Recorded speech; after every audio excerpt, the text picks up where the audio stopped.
Hello, bienvenue dans cette nouvelle session du sommet virtuel de la valorisation du savoir. Je suis Yann-Patrick Conan, votre hôte, et c'est un plaisir de vous recevoir aujourd'hui. Aujourd'hui, le sujet est particulier. Ce sera un sujet unique, assez différent de tous les autres sujets qu'on va aborder parce que lui va toucher une des manières concrètes dont vous pouvez transformer ce que vous avez dans la tête en source de revenus. Aujourd'hui, on parle de livres, de comment vous pouvez produire un livre. Et vous allez voir l'expert qui va partager avec nous son savoir et sa maîtrise du sujet. C'est quelqu'un de particulier. Je ne vais pas vraiment tourner autour du pot, je vous l'introduis directement. Il est diplômé de l'INPHB, l'Institut national polytechnique Félix Houphouët-Boigny, l'un des meilleurs instituts de formation supérieure en Côte d'Ivoire. C'est un lecteur efficace et fervent promoteur du livre, connu sous le pseudonyme de Monsieur Livre.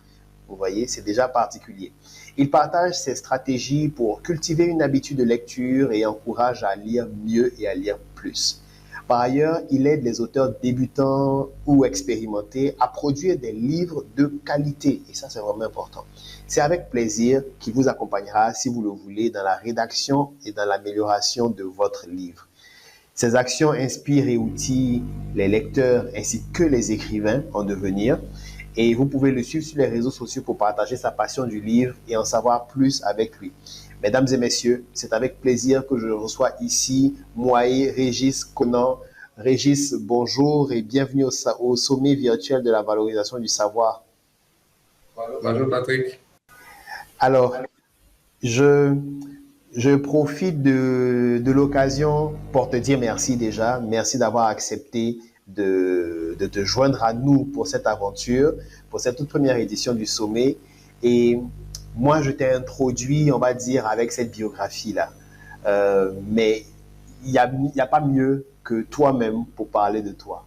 Donc, dis-nous un peu qui tu es et pourquoi on t'appelle Monsieur Livre. D'où est-ce que ça vient, ce sobriquet-là? C'est quoi ton parcours qui a fait qu'on t'appelle Monsieur Livre? Depuis que je suis petit, j'ai été connecté à la lecture par mon père. Il avait une grande bibliothèque à la maison et à chaque occasion, il nous offrait des livres. En 2012, j'ai lu, en 2005, j'ai lu La puissance de la lecture de Isaïe Bouton Coulibaly. Moi qui étais habitué aux livres techniques, aux livres euh, scientifiques, j'ai pu varier les types de lecture que je faisais et cela m'a encore davantage renforcé dans mon amour pour la lecture. En 2016, j'ai connu les éditions Nouveaux Horizons, qui sont des livres subventionnés par les États-Unis. Et ces livres-là sont vraiment des best-sellers américains traduits en français. Donc, j'ai commencé à les lire et je me demandais, mais pourquoi ces livres qui étaient si bons et en plus subventionnés, donc moins chers, n'étaient pas connus du grand public? J'ai partagé l'information sur les réseaux sociaux, je partageais mes lectures et plusieurs de mes amis me demandaient comment tu faisais pour lire autant. Donc, je leur partageais aussi mes techniques, mes méthodes de lecture et on échangeait. Je leur partageais à chaque fois mes astuces. Et pour finir, j'ai dit, euh, étant donné que ça devenait fréquent, ça devenait récurrent, un jour, je me suis levé et puis j'ai dit, mais il me faut une étiquette parce que j'avais lu le livre Storybrand de Donald Miller. Et donc là, je me suis dit, mais si je prends une étiquette, c'est bon. Donc, qu'est-ce qu'il fallait chercher? J'ai trouvé finalement Monsieur Livre et je suis devenu Monsieur Livre. Wow, ok. On voit facilement, effectivement, que l'étiquette colle. Parce que pour être autant amoureux de la lecture, lire autant de livres, au point où on devient une référence pour des personnes qui nous demandent comment tu fais pour lire, où trouver des livres et tout, effectivement, on devient forcément Monsieur Livre. Euh, mais certainement que sur le parcours pour devenir Monsieur Livre, il y a certainement eu des challenges et des difficultés. Mais avant de parler de ça, j'aimerais aussi que tu nous parles d'une deuxième casquette que tu as, parce qu'au-delà du lecteur avéré que tu es également auteur. Est-ce que tu peux nous parler de ça, ce pan de ta vie-là? Comment tu es devenu auteur? À travers les éditions Nouveaux Horizons, j'ai lu le livre 100 dollars pour lancer son business. Et c'est un livre qui m'a marqué parce que j'avais suivi pas mal de blogueurs qui disaient qu'on pouvait écrire des livres.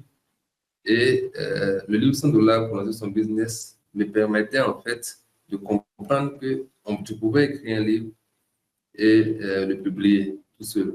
Donc, j'ai lu aussi le livre Comment écrire un livre et le faire publier de Suzanne Curran, qui a été édité en 1990. Et là, j'avais plusieurs idées. Donc, sur quoi j'allais écrire? Donc, je ne savais pas exactement sur quoi j'allais écrire. Et au fil du temps que mes amis me parlaient de, de la lecture, de leurs difficultés à lire, je me suis posé la question de savoir si je pouvais écrire un livre sur la lecture. Donc, j'ai commencé à tester. J'ai commencé à vérifier effectivement avec tout ce que je pouvais. Est-ce que je pouvais aider mes amis sur la lecture? Est-ce que je pouvais écrire un livre sur la lecture? Bon, j'avais lu quelque chose sur l'écriture. J'avais lu 100 $ pour son business. Donc, je voyais un peu tout le parcours, tout ce qui pouvait être fait. Et donc, je me suis mis, et en 2019, j'ai décidé finalement d'écrire un livre sur la lecture. Donc, j'ai fait des recherches, j'ai continué les recherches, j'ai approfondi les recherches et je me suis retrouvé avec pas mal de données et j'ai estimé que je pouvais finir le livre en 3 mois, 4 mois. Donc, j'ai décidé, j'ai écrit le livre en 4 mois et finalement, j'ai fini par écrire le livre en 2 années. Parce que c'était mon premier livre. Je ne connaissais pas vraiment le parcours. Je croyais que c'était beaucoup plus facile que je n'imaginais, mais alors qu'il y avait beaucoup de subtilité dans l'affaire. Et on était en plein confinement. On ne pouvait pas sortir, on ne pouvait pas bouger. Et puis, pendant que j'écrivais mon livre, il y a une erreur qui s'est produite. Une citation, puisque je voulais insérer pas mal de citations dans mon livre, une citation avec 2 auteurs. Donc, je fouille mes fichiers de citations, je n'arrive pas à déceler l'erreur. Donc, il faut que j'aille en ligne pour vérifier cela. Donc, je fais des recherches et pendant que je fais des recherches, je trouve des sites de citations beaucoup plus crédibles qui me permettent non seulement de corriger l'erreur en question, mais qui me prouvent que je peux écrire un livre de citations sur la lecture. Donc, comme j'ai le livre 100 $ pour lancer son business, j'ai aussi lu le Personal MBA, j'ai lu Storyboard de Donald Miller et j'ai lu Work. Donc, tous ces livres-là, d'un bout dans l'autre, m'ont permis de savoir que je pouvais lancer un livre numérique et en même temps, pour moi, ça faisait un test. Parce que les gens me disaient aussi, mais toi, tu lis beaucoup, qu'est-ce que ça t'apporte? Mais qu'est-ce que tu as pu faire avec la lecture? Je dis, attendez un peu, j'ai fait le test de voir. Donc, j'ai pris et j'ai fait le test, ça marche. Et que j'ai publié le livre numérique et autres. Mais en publiant le livre numérique, cela m'a permis de me confronter un peu plus à la lecture parce que j'ai lu le livre principal de lecture en pause sur 4 mois. C'est 4 mois pour pouvoir écrire ce livre numérique. Je me suis consacré à la lecture. Mais c'est aussi une bonne chose parce que ce livre numérique m'a permis de comprendre, les citations m'ont permis d'accéder à de nombreux livres sur la lecture. Et là, pendant que j'obtenais les citations sur la lecture, j'obtenais aussi quelques citations, pas mal de citations sur l'écriture. Donc, j'ai gardé ces citations-là. Et puis, j'ai fait une erreur de travail. C'est-à-dire que pendant que j'écrivais le livre sur l'écriture, je travaillais sur Excel. Il y avait une colonne dont j'estimais que je n'avais plus besoin. J'avais numéroté les citations de 1 à 3. Et puis, j'ai supprimé la colonne. Je me suis dit, bon, ça, je n'ai plus besoin de ça. Je travaille. Et voilà, là-bas, c'est-à-dire plus tard, je me rends compte que j'ai besoin de la colonne. Je fouille les versions des fichiers, impossible. J'ai déjà supprimé, j'ai enregistré, parce que vraiment pour moi, c'était pas. J'ai dû refaire le travail. 18 heures de travail cash. 18 heures bien sonnées. Et en refaisant ce travail-là, je me suis rendu compte que j'ai obtenu une méthode pour écrire des livres de citation encore et encore. C'est-à-dire que là, maintenant, je pourrais écrire des livres de citation sur n'importe quel domaine. Et j'ai testé pour voir, un peu avec l'écriture. J'ai eu pas mal de citations sur l'écriture, j'ai regardé et dit, OK, ça marche. Donc, j'ai gardé. Donc, voici un peu comment je suis rentré dans l'écriture. C'est-à-dire que ce n'était pas prévu. Ce n'est pas quelque chose, par exemple, le livre de citations sur l'écriture n'était pas prévu. Lui, il est sorti, il est né, et il m'a permis aujourd'hui de passer à l'écriture. C'est-à-dire que le livre de citations sur la lecture, avec cette erreur commise, m'a permis d'obtenir les citations sur l'écriture et c'est ce qui m'a permis de bifurquer maintenant sur la lecture et sur l'écriture. Donc, on est passé de la lecture à l'écriture à travers des erreurs, à travers des itérations. Wow, effectivement, parcours intéressant. Et je rebondis un peu sur ton expérience, sur ton parcours, pour faire noter quelque chose aux participants. Vous voyez, le chemin du succès, c'est jamais une ligne droite. Il y a toujours des revers, des détours, mais chaque détour est un détour pour aller récolter une richesse qui va nous aider à aller plus loin, à aller plus rapidement. Et on l'a vu dans l'expérience de Régis. J'aimerais te demander maintenant, Régis, tout à l'heure je parlais des défis éventuellement que tu as pu rencontrer dans ton parcours en devenant Monsieur Livre, à la fois en tant que lecteur et en tant qu'auteur. Est-ce que tu peux nous parler un peu de ces défis-là? Il y a certainement eu des défis que tu as eu en interne à ton propre niveau par rapport à ton mindset que tu as dû surmonter ou des défis extérieurs de l'entourage, du système auquel tu as dû faire face. Quels ont été les défis que tu as rencontrés? Il y a eu quand même pas mal de défis au niveau de l'organisation. C'est-à-dire qu'il faut s'organiser pour pouvoir faire tout cela. Il faut s'organiser pour pouvoir avoir le temps de lire. Par exemple, quand mon blog avait été attaqué, j'ai remarqué que j'avais encore plus de temps pour lire. Parce que écrire des articles pour le blog me prenait un peu de temps. Donc, je vois que là, j'ai 4 heures de livre, 4 heures de livre. Ça peut me permettre de lire un livre, mais j'ai laissé tomber le blog, quoi. Et ça, c'était un défi. Bon, j'ai laissé tomber le blog pour pouvoir lire encore plus. Donc, bon, j'ai continué de faire les publications sur Facebook. Mon entourage a bien apprécié mon amour pour la lecture, puisque nous sommes entourés de livres. Moi, je parlais des livres et en fait, c'est pas quelque chose qui perturbe en fait l'organisation sociale.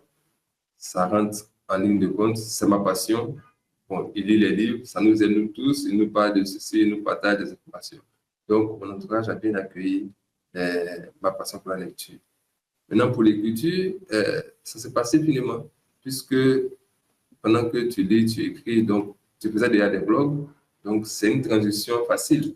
Vous voyez, vous êtes habitué à écrire, maintenant ici, vous allez écrire pour un livre. Donc, ce sont des défis, par exemple, c'est beaucoup plus de l'organisation.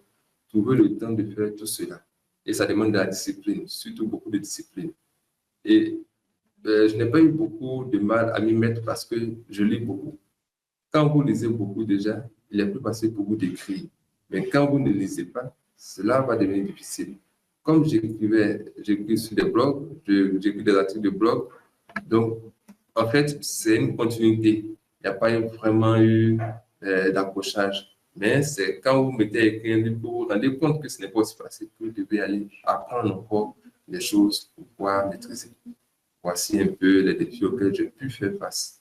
Et ça a été vraiment des opportunités parce que le livre sur l'écriture n'était pas prévu, mais c'est compte tenu, par exemple, du fait qu'aussi là, 2023, le prix de jeune écrivain n'a pas été attribué à cause de la mauvaise qualité des livres. Donc ça m'a fait mal. Ça m'a fait vraiment mal. Parce que un prix qui n'est pas attribué à cause de la mauvaise qualité des livres, tous les auteurs prennent un coup. Tous les éditeurs, c'est-à-dire toute la chaîne de livres prennent un coup. Après cela, il y a eu un article qui a été produit par, je crois, un journal français qui a dit que les livres ivoiriens sont descendus d'un niveau. Ça encore, ça m'a fait mal. Et je me suis demandé, mais qu'est-ce que je pourrais faire? C'est vrai que j'ai produit un article pour demander aux gens d'élever le niveau, mais ce n'est pas suffisant. Est-ce que je pourrais changer la donne autrement? Donc, en apprenant mes objectifs annuels, j'ai vu qu'il y avait le livre de citations sur l'écriture qui était là. Parce que j'ai écrit sur la lecture, j'ai la méthode, donc je peux écrire rapidement. Je me suis dit, mais pourquoi écrire un livre de citations sur l'écriture? Parce que je connais les exigences de ce travail-là. Parce que écrire un livre de citations, c'est exigeant. C'est exigeant. C'est la chose la plus exigeante qui soit. Vous devez vérifier les citations, vous devez peser, après analyser, ranger dans la bonne catégorie, ça prend du temps. Et là, je me suis dit, mais pourquoi ne pas écrire directement un livre sur l'écriture pour corriger le problème auquel nous faisons face. Et donc, j'ai pris 2 semaines pour vérifier que j'avais les aptitudes pour écrire le livre, que j'avais suffisamment de matière, que j'avais suffisamment de biographie. J'ai regardé dans ma biographie dans le livre que j'avais, est-ce que c'est suffisant? Est-ce que je maîtrise le domaine? Sur quoi je vais porter? J'ai fait toutes les études et 2 semaines plus tard, j'ai commencé à écrire le livre. Donc, en 6 mois, je l'ai terminé. Voici le défi qui a été aussi relevé, mais c'était nécessaire. C'est-à-dire que je n'ai pas prévu écrire un livre sur l'écriture, mais ça s'est imposé à moi quelque chose. Parce que si je laisse les choses se passer, on aura de mauvais livres et la lecture que je veux promouvoir, c'est fini.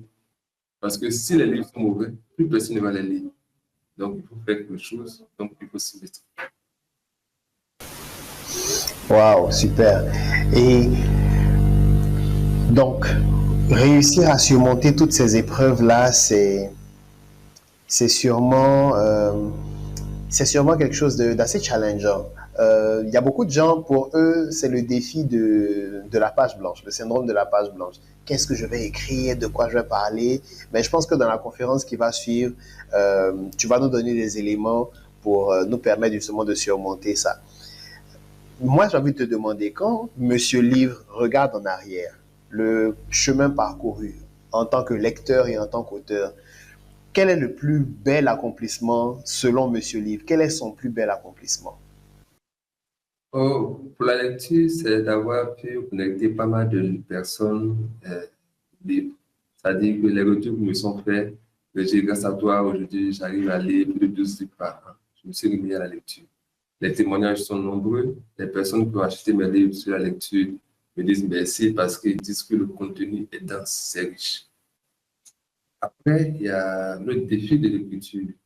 Là, actuellement, les témoignages commencent à pleuvoir sur l'écriture parce que ce livre-là, je l'ai écrit en 6 mois. Ça n'a pas été facile, mais c'était pour prouver quelque chose. C'est-à-dire que quand je publiais mon livre sur la lecture, j'ai obtenu une méthode pour écrire des livres un peu plus vite. Et quand j'ai obtenu la méthode, je me suis dit, bon, je vais tester ça un jour. En tout cas, j'ai pris de côté, j'ai mis. Et voici que ChatGPT sort. J'ai dit, bon, voici l'occasion rêvée, puisque Vincent Cadieu avait donné un challenge. Il a dit, qu'est-ce que vous pouvez faire cette année exceptionnelle, qui serait exceptionnelle? Il dit, bon, moi, je vais écrire ce livre-là avec la méthode. Je vais écrire le livre en 15 jours. Donc, je me suis donné 15 jours pour écrire le livre et le livre est sorti en 15 jours. Un bon livre sur ChatGPT.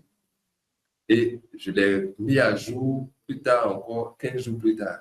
C'est-à-dire que je savais que l'intelligence artificielle allait évoluer rapidement. Et si je ne fais pas vite, je vais me faire griller. Et lorsque j'ai fini de mettre à jour 15 jours plus tard, je ne peux pas, 2 semaines après, OpenAI a annoncé la version 4, ou bien la version 3.5, je me sens en ce moment-là, de ChatGPT. Donc, c'est pour dire que ça, c'est un challenge qui m'a beaucoup plu parce que la méthode que j'ai lue marche et j'ai pu écrire un livre en 15 jours. Et c'est la même méthode que j'ai prise, que j'ai développée, que j'ai améliorée et j'en ai fait une autre application pour l'écriture de moi. Je me suis dit, bon, si ça marche, il faut que ça puisse marcher pour tous les livres de nos questions, pour toutes les situations. Donc, je vais l'éteindre, je vais bien la comprendre, je vais la tester sur moi-même. Si je réussis à écrire le livre rapidement, c'est que la méthode marche effectivement. Et j'ai fait une autre application de livre. Et le livre écrit, un livre, le livre publié à cette étape a été écrit en 6 mois. Donc, ça marche. Ça marche. Et ça m'a beaucoup plu. Et je suis étonné aujourd'hui lorsque les gens me disent, ah, Régis, j'ai acheté ton livre. Et quand je leur demande, mais où tu en es avec l'écriture? Ils disent, non, je sais très bien, chapitre par chapitre, bien fait. Parce que ton livre-là, ça contient tout. Donc, les gens qui devaient écrire rapidement les livres sont maintenant obligés de faire un travail de qualité parce qu'ils se rendent compte que ce n'est pas évident. Moi, j'ai souffert, mon premier livre m'a pris 2 ans, mais aujourd'hui, je suis vraiment fier d'avoir pu mettre en place, d'avoir pu développer cette méthode-là, d'avoir étendu la méthode, d'avoir appliqué pour livrer un livre de qualité en 6 mois. Donc, c'est possible. Et ça, c'est vraiment gratifiant. Oui, effectivement, c'est génial. Il y a des personnes qui prennent des années pour écrire un livre parce que c'est effectivement un process qui est assez compliqué. C'est vrai que, par exemple, ton expérience avec ChatGPT fait un peu écho avec la mienne. Je, j'ai un programme de formation pour aider justement à écrire son livre en 21 jours. Euh, j'ai écrit moi-même le mien en 20 jours. Mon dernier livre devient un cerveau rentable qui est disponible en vente en ligne et hors ligne. Ça m'a pris 21 jours 20 jours pour écrire mon livre. Et ensuite, avec les corrections, les ajustements, on va dire en tout, ça m'a pris 45 jours pour finaliser le livre. Mais derrière, ça reste un processus parce que avant de commencer même l'écriture, il y a toute une phase de recherche, de s'assurer qu'on a tout ce qu'il faut, de maîtriser, savoir les outils et tout. Donc, effectivement, écrire un livre en 6 mois, c'est quelque chose de vraiment intéressant. Écrire, le lancer et en faire un succès. Et c'est c'est énorme comme accomplissement. C'est énorme comme accomplissement. Moi, en tout cas, chapeau bas, bravo pour cet exploit-là. Et puis aussi surtout pour ce que tu fais avec les autres personnes. Et ça m'amène justement à te poser une dernière question qui va ouvrir la porte pour que tu développes ta conférence. C'est concrètement comment est-ce qu'on peut utiliser le livre pour transformer ce qu'on a dans la tête en source de revenus. Comment on peut utiliser le livre pour valoriser son savoir. Donc, je te laisse toute la place pour dérouler ta conférence. Aujourd'hui, nous allons parler du thème écrire un excellent livre pour partager votre savoir, renforcer votre crédibilité et générer des revenus. Je vais commencer par une citation de David Foster Wallace. Un paradoxe de l'écriture professionnelle est que les livres écrits uniquement pour l'argent et ou la renommée ne seront presque jamais assez bons pour obtenir l'un ou l'autre. Donc, si vous voulez écrire un livre pour gagner de l'argent ou pour avoir de la renommée, faites attention parce que vous essayez de passer à côté. On parle d'édition et du monde de l'édition. Et la chaîne de livres a des acteurs. Il y a 5 opérations majeures que vous allez rencontrer. La création, donc vous, en tant qu'auteur, allez écrire le livre. Ensuite, le livre est transmis à l'éditeur qui va se charger de valider le manuscrit, le manuscrit, et il va faire des corrections, les améliorations. Une fois que c'est fini, le livre sera conçu et fabriqué. Donc, les imprimeurs, les phonographes, tout cela vont s'activer. Et lorsque le livre est publié, il sera commercialisé et à la fin, il sera mis à la disposition du lecteur. Donc, il y a de nombreux acteurs qui interviennent dans toutes ces opérations majeures, ce qui fait que l'édition prend du temps. Il y a plusieurs types d'édition, mais pour la publication de votre livre, vous avez 2 options. Vous confiez le travail à un éditeur ou vous effectuez tout le travail. Chaque voie a ses avantages et ses inconvénients, mais c'est le genre que vous faites qui détermine en partie le choix de l'édition. Donc, il ne s'agit pas d'une question de préférence au départ, d'une question d'argent, mais plutôt d'une question de type de livre que vous allez éditer.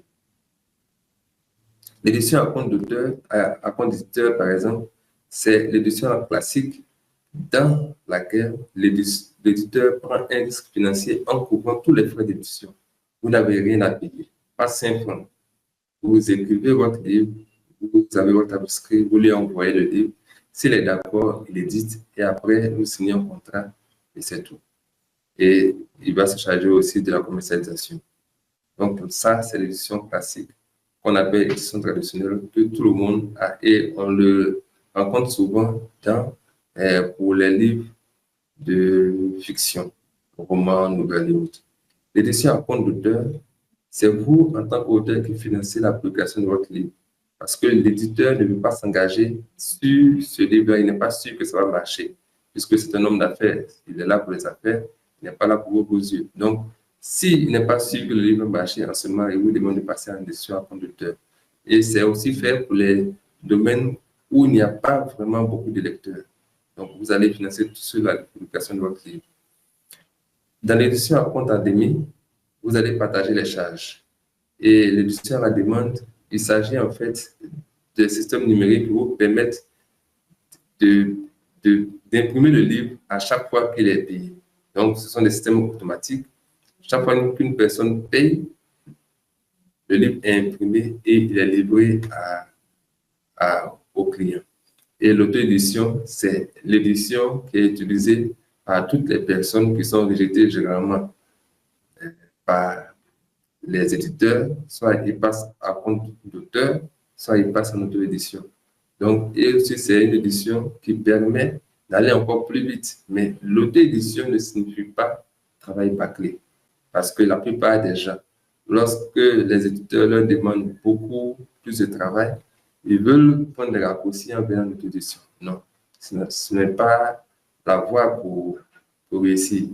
Faites le travail, que ce soit en édition classique, en édition à compte d'auteur, peu importe le type d'édition, il faut faire le job, il faut faire du bon boulot.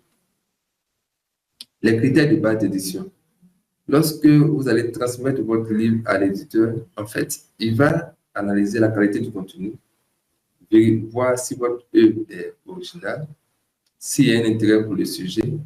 Il va prendre des informations sur vous, sur l'auteur. Est-ce que vous êtes crédible et légitime pour écrire ce livre? Est-ce qu'il y a un marché pour le livre? Est-ce que les coûts de production seront raisonnables? Est-ce qu'à la sortie du livre, le livre sera rentable? Donc, que vous soyez en édition classique, en auto-édition, en édition à compte d'auteur, vous devez prendre en compte ces critères de base d'édition. Posez-vous la question, si je soumets mon livre à un éditeur, est-ce qu'il va l'éditer, même si vous êtes en auto-édition? Voici la répartition des prix du livre en édition classique, édition traditionnelle. Généralement, lorsque les gens voient ça, ils veulent tous suivre pour aller en auto-édition. Ils disent, ah, mais moi, je vais écrire le livre, je n'ai que 10%. Oui, vous n'avez que 10% parce que vous n'avez pris aucun risque. Mais c'est toute la chaîne du livre. Quand vous voyez tous les acteurs du livre, quand vous voyez tout ce qui se fait autour, vous allez avoir 10%. Alors, il y a beaucoup de débats qui ont été lancés sur les points de vente. On se demande pourquoi ils prennent 35%. Et en plus, c'est un pourcentage. Donc, si votre livre coûte 20 000, ils ont 7 000. Si le livre coûte 10 000, il a 3 500. Bon, généralement, les gens demandent est-ce que ça peut être réduit? Je crois qu'il y a des variations de 25 à 35%. Mais 25%, ça, c'est quand le type vous prenez, et puis les petites librairies et autres, mais généralement, vous êtes à 30-35%. Donc, apprêtez-vous à cela. Donc, quand vous commencez à dire que vous allez écrire du livre pour gagner beaucoup d'argent, vous voyez que il faut prendre en compte tous ces éléments-là. C'est pour cela que beaucoup de personnes vont en édition, en auto-édition. Mais attention, l'auto-édition ne signifie pas travail bâclé. Vous allez devoir faire beaucoup de travail. Alors, on va faire le point. On va se demander si vous pouvez écrire les livres. Et Ralph Waldo Emerson dit que le talent seul ne suffit pas pour faire un écrivain. Derrière un livre, il doit y avoir un homme. Alors, pourquoi vous voulez écrire votre livre? Pourquoi? Ça, c'est une question fondamentale. Est-ce que vous voulez écrire le livre pour avoir votre nom sur une couverture, ou bien vous voulez écrire pour juste filmer, ou bien vous voulez écrire pour de l'argent? Parce que l'objectif, écrire un livre, ça prend du temps, ça demande beaucoup de travail. Si il y a un livre que vous voulez vraiment lire, mais qui n'a pas été encore écrit, alors vous devez l'écrire, a dit Toni Morrison. Mais vous ne devez pas commettre les erreurs courantes commises par diverses personnes qui veulent écrire pour avoir le nom sur une couverture, ou écrire sans vouloir partager leurs connaissances. Parce que si vous écrivez sans partager vos connaissances, le livre n'aura pas long feu. Et il y a des questions qui vont vous être posées. Les éditeurs, avant de vous éditer, vont vous poser certaines questions. Les clients en librairie vont vous poser des questions, peut-être pas à vous directement, mais quand ils vont lire la quatrième de couverture, ils vont lire les résumés, ils vont se poser des questions. Et toutes les questions vont tourner autour de l'acronyme clé qui représente des critères importants. C'est la crédibilité, la connaissance, la compétence, la curiosité, la légitimité, l'expérience, l'engagement et l'expertise. Donc, c'est une clé, c'est la clé de la réussite. Vous-même, en tant qu'auteur, vous devez être crédible et légitime. Je suis crédible pour écrire un livre de non-fiction. Écrire un livre sur l'écriture de non-fiction, mais pas sur l'écriture de fiction. Mon livre ne s'adresse pas à la fiction, c'est-à-dire au poème, au roman. Non, je ne suis pas crédible ce n'est pas mon domaine. J'ai une expérience là-dedans, j'ai la connaissance, j'ai la compétence. Donc, vous devez valider ces différents points-là avant de vouloir écrire un livre sur un sujet. Et vous allez bien comprendre pourquoi je vous dis. Si vous voulez devenir écrivain, il y a avant tout deux choses que vous devez impérativement faire. Lire beaucoup et beaucoup écrire. Il n'existe aucun moyen de ne pas en passer par là. Aucun raccourci. Stephen King. Stephen King est un auteur réputé, mondialement reconnu, et qui vous dit, vous devez lire beaucoup et beaucoup écrire. Donc, ce n'est pas du jeu. Quelle est votre relation avec la lecture? Wallace Stegner dit, êtes-vous un lecteur? Si vous n'êtes pas un lecteur, autant oublier d'essayer d'être écrivain. C'est parce que j'ai beaucoup lu que je suis capable d'écrire. Et même là encore, ce n'est pas gagné. Votre premier livre, vous allez prendre un peu de temps. Mais les autres livres, ce sera encore plus facile.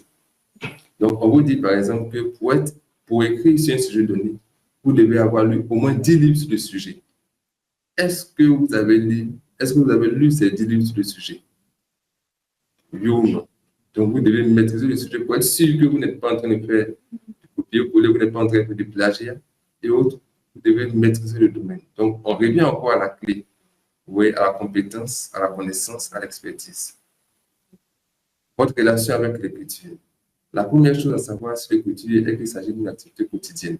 Donc, vous allez devoir vous exercer. Vous pouvez écrire sur un blog, vous pouvez écrire, vous pouvez faire des publications sur Facebook, mais il faut écrire continuellement. Et c'est parce que j'ai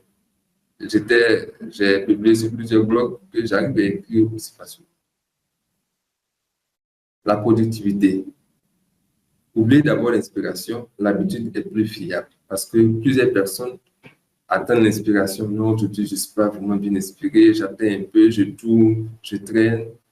Mais non, c'est l'habitude. Donc, faites un programme et écrivez tous les jours. Si ce n'est que 30 minutes, si ce n'est que 20 minutes, écrivez. En ce moment-là, vous verrez que votre livre va naître plus facilement. Les chapitres vont s'agglutiner, les pages vont être remplies, mais si vous attendez l'inspiration, c'est sûr que votre livre ne va jamais voir le jour. Et en tant qu'auteur, vous devez avoir une boîte à outils. Elle peut être numérique ou en version papier, mais toujours dire que vous devez avoir au moins 2 dictionnaires, un conjugueur, des livres sur la grammaire, l'orthographe, le style et la typographie. C'est important d'avoir des livres sur le style et la typographie parce que vous allez comprendre des éléments d'édition sur lesquels certains éditeurs reviennent et vous dites qu'ils sont un peu embêtants. Non, ils ne sont pas embêtants. Il y a des codes à respecter.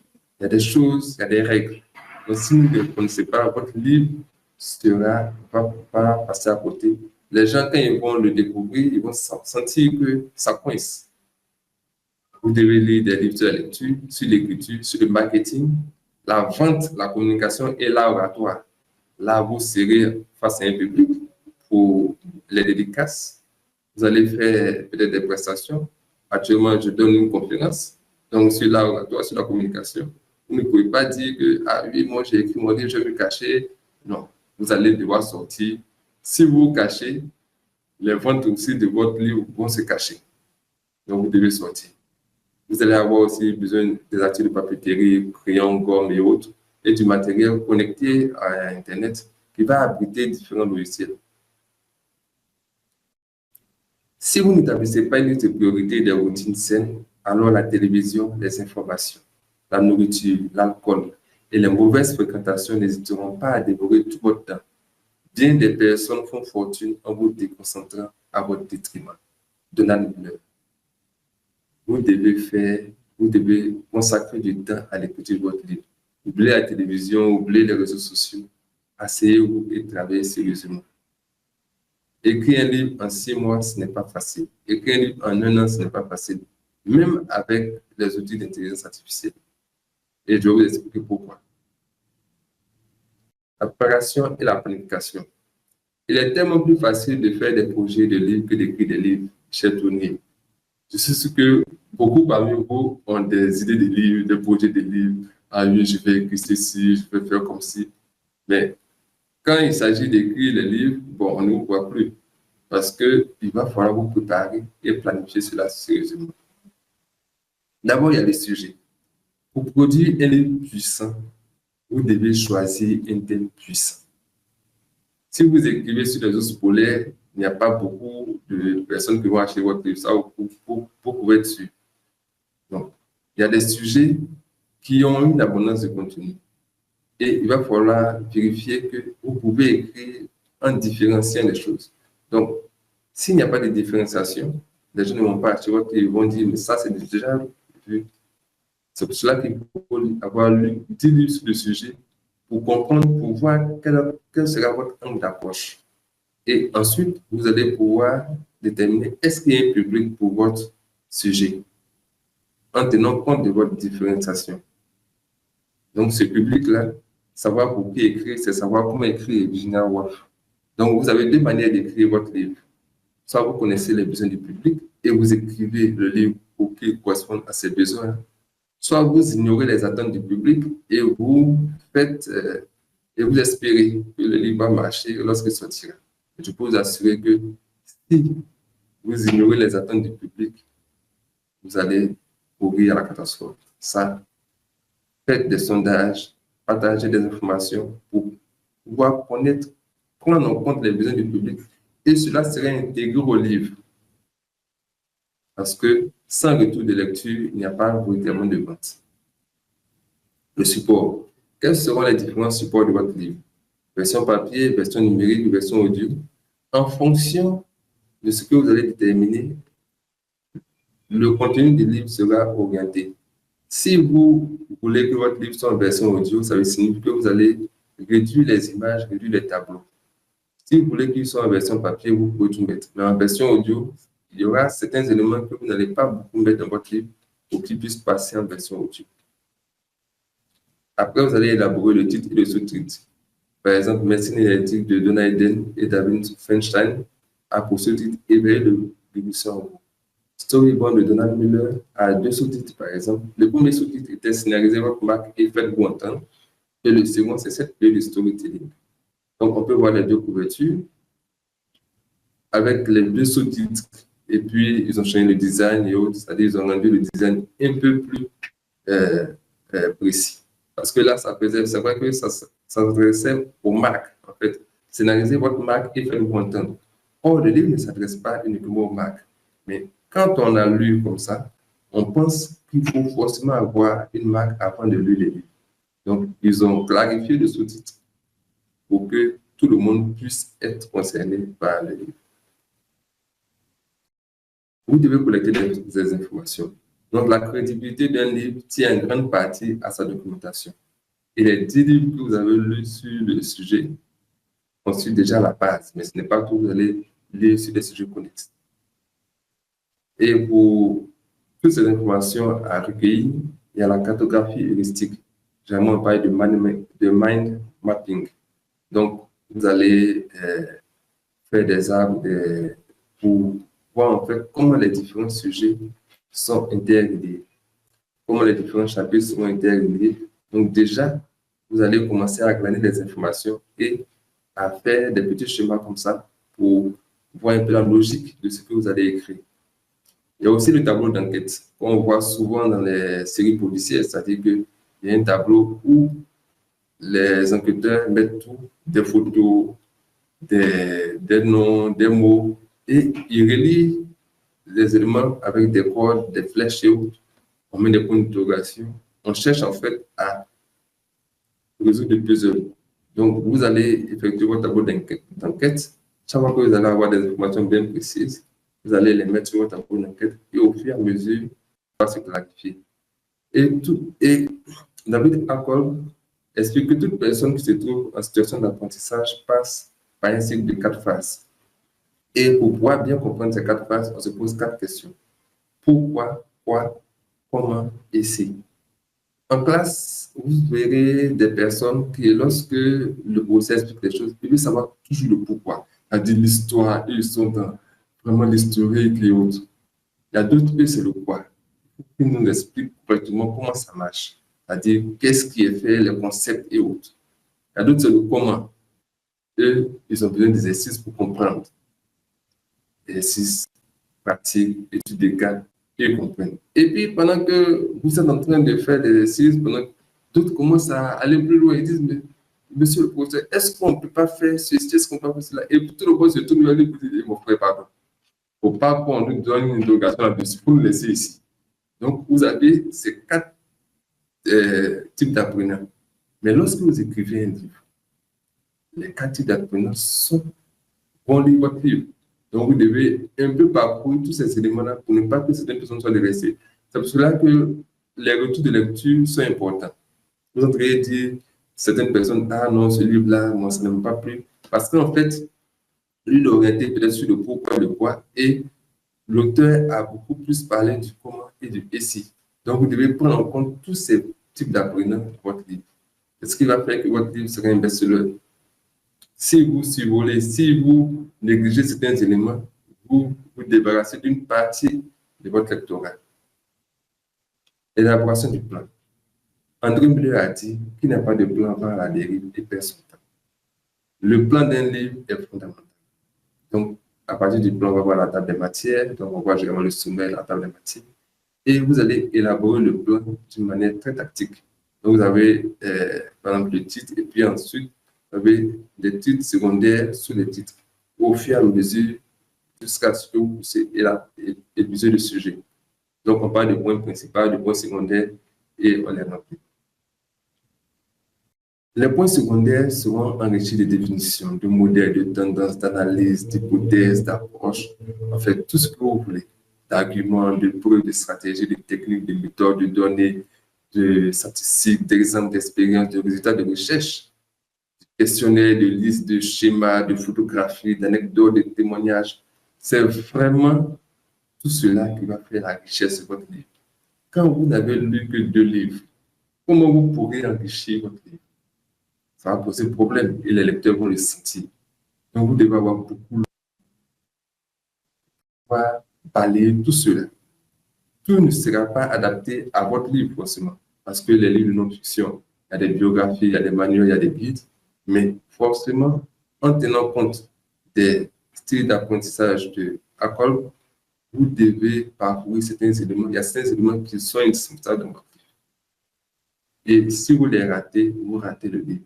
Donc, quand vous allez lister les points secondaires, en même temps, vous allez penser aux éléments qui vont les enrichir. Et c'est ce qui fait que certains livres sont des best-sellers et d'autres non. Parce que tout cela n'est pas pris en compte par les auteurs. Ils négligent cela. Et lorsque le livre est publié, c'est plus tard qu'ils se rendent compte qu'ils auraient pu faire ceci, ils auraient pu faire cela. Donc ça, on parle à ce moment de la préparation et de l'application. On est à l'étape de l'élaboration du plan. On n'a même pas encore commencé la rédaction. On doit examiner les informations. Qu'est-ce qu'on va mettre ici? Qu'est-ce qu'on pourrait mettre là? On réfléchit au fur et à mesure. Le tableau d'enquête, la cartographie heuristique, on enrichit les éléments. Parce qu'une fois qu'on va démarrer la rédaction, on ne va plus s'arrêter. Si vous ne le faites pas, vous allez écrire le livre sur 2 années.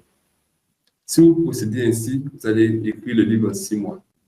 Parce que au fur et à mesure que vous allez écrire, au fur et à mesure que vous allez avancer, vous vous rendrez compte qu'il y a des choses que vous n'avez pas prises en compte, que vous allez revenir à chaque fois là-dessus. Donc, c'est dès le départ qu'il faut déjà baliser cela, bien noter cela, et ensuite, vous allez écrire facilement.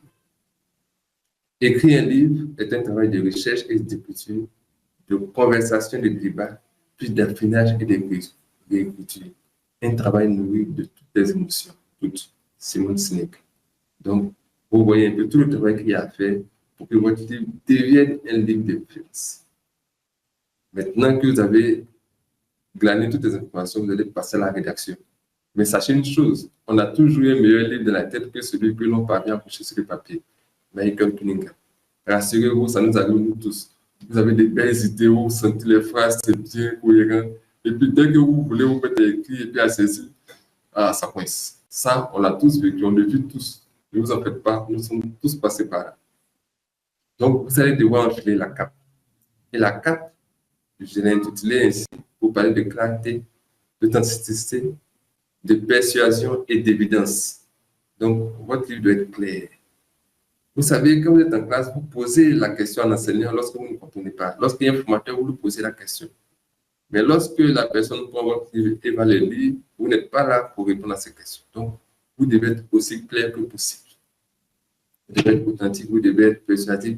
Vous devez aussi ajouter des évidences. Parce que parfois, il y a des choses qui sont évidentes pour vous, mais qui ne sont pas évidentes pour le lecteur. Donc, remettez les éléments dedans en descendant un peu de niveau pour être sûr que tout le monde soit pris en compte. En fait, tout votre public cible. Vous allez devoir enrichir le contenu et ce contenu doit faciliter la mobilisation, doit favoriser l'engagement, doit faciliter la compréhension et faciliter le suivi. Donc, tous les éléments que nous avons cités au départ, des tableaux, des schémas et autres, des notions, des concepts, tout cela va enrichir le contenu. Donc, c'est dès le départ que vous avez bien clarifié cela. Vous avez dit ici, je vais mettre ceci, je vais mettre cela. Et après, vous allez pouvoir évaluer cela. Donc, pour l'écriture d'un livre, il y a des précieuses aides. Vous avez les logiciels classiques comme Word, comme LibreOffice, Writer. Vous écrivez, vous sélectionnez votre livre et on avance. Mais il y a des aides numériques qui vous permettent d'aller encore plus vite. Google Lens, par exemple, est une application qui vous permet de passer du manuscrit au petit texte. Donc, si vous avez écrit, vous avez bien écrit, évidemment, pas une écriture pas de bruit, vous avez bien écrit sur du papier, vous pouvez prendre des photos de votre texte et le confier à Google Lens. Il va vous transformer le manuscrit en fichier texte. Donc, ça va vous faire un gain de temps. Vous pouvez aussi écrire à partir de l'audio. Donc, il y a des applications comme transcription instantanée ou bien même Google Docs qui vous permettent de dicter le texte et puis, lui, il va le mettre en texte. Donc, vous allez pouvoir écrire à partir de l'audio. Le Microsoft 365 aussi dispose de cette fonctionnalité. Maintenant, nous avons les outils basés sur l'IA qui sont ChatGPT et Gemini. J'ai dit que ces outils-là, il faudrait faire attention quand vous les utilisez parce qu'au départ, et ça, les articles sont sortis, les données de base pour alimenter ces articles ont été volées. Donc, il y a une question de droit d'auteur qui va se poser si vous ne savez pas manipuler ces articles. Parfois, lorsque vous demandez des informations à Gemini ou à Gemini, il vous donne l'information et puis vous met URL supprimée. C'est-à-dire que vous avez déjà enregistré l'information, mais là, il n'est pas capable de vous faire ressortir l'URL. Donc, vous avez un contenu et vous ne savez pas d'où il vient. Si ça vient d'un livre, si ça vient d'un texte bizarre, vous ne savez pas. Donc, si vous utilisez les informations qui vous sont données par ChatGPT et Gemini sans avoir de bonnes connaissances, vous allez courir à la catastrophe. Pourquoi? Parce que, certaines données ont été volées. Deux, vous avez ces outils-là qui, aujourd'hui, avec la connexion Internet, vont chercher des articles de blog, des choses comme ça, et vous les ramènent.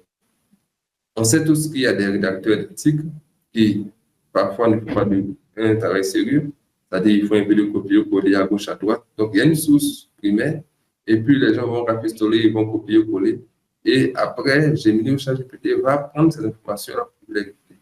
Généralement, il y a des erreurs. Quand vous avez lu 10 livres sur le sujet, vous êtes capable de détecter les erreurs, les fausses informations, parce que votre livre doit être crédible. Donc, si vous êtes un adepte de la facilité en utilisant ChatGPT et Gemini, c'est-à-dire vous prenez copier-coller rapidement, ça va se sentir. Moi, je l'utilise surtout pour des reformulations. Par exemple, j'ai écrit le texte, j'ai réfléchi. Quand on fait l'édition, il y a ces règles, par exemple. Vous avez des mêmes phrases ou bien des mêmes mots qui sont utilisés. Je lui demande des synonymes, je lui demande des reformulations, surtout pour le texte. Ils sont très performants, ces outils, mais quand il s'agit d'écrire un livre où les données doivent être sourcées, faites attention. Je vous demande de bien lire les livres, d'avoir des livres sur le sujet, d'avoir lu de bons livres sur le sujet, de manière à pouvoir détecter les erreurs que ces outils-là vont vous fournir. Sinon, un beau matin, vous pourrez vous retrouver à avoir un copier-coller d'une partie d'un livre et ce ne sera pas bon pour vous. Les pièges à l'horizon, il y a les distractions, la peur du rejet. Généralement, la peur du rejet, vous êtes perfectionniste. Donc, vous êtes en train de retravailler le livre. En fait, vous avez peur d'être rejeté, peur des critiques. Les distractions, il y en a beaucoup, donc vous devez les mettre de côté. Mettez votre téléphone sous silence ou sur mode avion pendant que vous êtes en train d'écrire. La mise en page et la mise en forme. Ne vous attendez pas sur la mise en page et la mise en forme. Vous écrivez, vous avancez. Ici, il s'agit d'écrire, de produire du contenu. Après, vous allez retravailler tout cela. Le doute et le manque de confiance. Et puis la procrastination. Non, je ne suis pas prêt. Non, je vais attendre un peu 2 jours. Mais écoutez, si vous attendez 2 jours pendant que le type, lui, il écrit son livre en 6 mois, pendant que vous allez écrire, vous allez devenir la copie de l'original. Donc, vous devez prendre du temps, consacrer du temps. Et puis, à l'effet des travaux, vous devez faire des sauvegardes parce que vous avez beaucoup travaillé. Ne vous amusez pas à perdre vos données. Il y a des outils en ligne pour sauvegarder vos données, un peu sur différents supports et aussi en ligne. Une fois que vous avez écrit, vous êtes apte maintenant à réviser et à éditer votre livre. Donc, ce qui est facile à lire a été difficile à écrire. Donc, si vous écrivez difficilement, les gens vont lire facilement et ils vont se dire, ah, mais l'auteur écrit, mais ça lui a... Et on devient bon écrivain comme on devient bon musicien, bien racontant ses phrases. Donc, vous allez retravailler le texte. Vous avez produit le texte. C'est pour cela qu'il ne faut pas s'attarder sur le perfectionnisme parce que c'est maintenant que vous allez le travailler. Et la qualité du contenu. Donc, vous devez être écrivain et critique à la fois. C'est-à-dire que vous, en tant qu'écrivain et critique, vous devez avoir 2 casquettes. Et puis, le contenu de qualité doit avoir les 3 particularités suivantes. C'est utile, ça dépend d'inspiration et ça reflète une empathie sans bonne pour le public. Les meilleurs livres sont ceux où l'auteur a pensé le public. C'est-à-dire qu'il n'a pas écrit le livre pour lui, il a pensé le livre pour les autres. Donc, tout cela, c'est pour cela qu'on vous a dit de prendre en compte les besoins du public au départ. Et c'est ce qui fait que les livres deviennent des best-sellers. Pour la révision, un écrivain, ce n'est pas quelqu'un qui écrit, c'est quelqu'un qui réécrit, Alexandre Jardin. Donc, vous allez travailler les choix des mots, les tournures des phrases, les fautes et le contenu global. Donc, ça va nécessiter 4 lectures plus ou moins complètes. Donc, ce n'est pas parce que vous êtes en auto-édition que vous n'êtes pas travaillé. Vous allez avoir 4 lectures de A à Z, plus ou moins complètes. Sauf si vous confiez le travail à d'autres personnes, mais là, le livre ne va plus trop vous appartenir. Donc, vous allez devoir scruter le livre. Ça, c'est la première lecture. Donc, l'écriture n'est pas comme la peinture où l'on ajoute. Ce n'est pas ce que vous mettez sur la toile que le lecteur voit. L'écriture ressemble davantage à une sculpture où on enlève, on élimine pour rendre l'œuvre visible. Donc, elle est visuelle. Donc, les auteurs de Greywork, par exemple, sont passés de 57 000 mots à 27 000 mots. C'est-à-dire qu'ils ont écrit le livre et puis maintenant, ils l'ont sculpté. Donc, vous n'êtes pas obligé d'en faire autant, mais toujours est-il que vous allez enlever tout ce qui n'est pas nécessaire. Après, vous allez inspecter le contenu, une relecture pour inspecter le contenu, pour vérifier la cohérence du texte, la fluidité, ainsi que l'exactitude des références et des citations. La troisième relecture consiste à éliminer les fautes d'orthographe, de grammaire, de syntaxe et de ponctuation. Généralement, pour cette relecture, on confie à des relecteurs, à des correcteurs.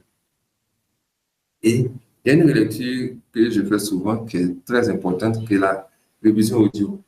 Donc, c'est une relecture, c'est-à-dire que vous prenez votre texte et puis vous l'écoutez. Donc, il y a des applications pour ça. Il y a eVoice et LandReader et puis le lecteur des textes voix. Donc, la première application prend en compte toutes sortes de fichiers, mais la deuxième application, il demande du texte. Donc, la révision audio va vous permettre de déceler les mots oubliés et de réécrire le texte pour qu'il sonne bien à l'oreille. Et relever aussi certaines erreurs de ponctuation et aussi découvrir des fautes de frappe subtiles, telles que cardan, cadran. Donc, ce sont des mots qui existent, mais vous savez, le D est à la base du R et ça passe garde, grade, linge, bon, linge et puis ligne. Ça, si vous écrivez au singulier, ça passe. Mais quand c'est au pluriel, des lignes, des linges, très rapidement, vous faites l'erreur.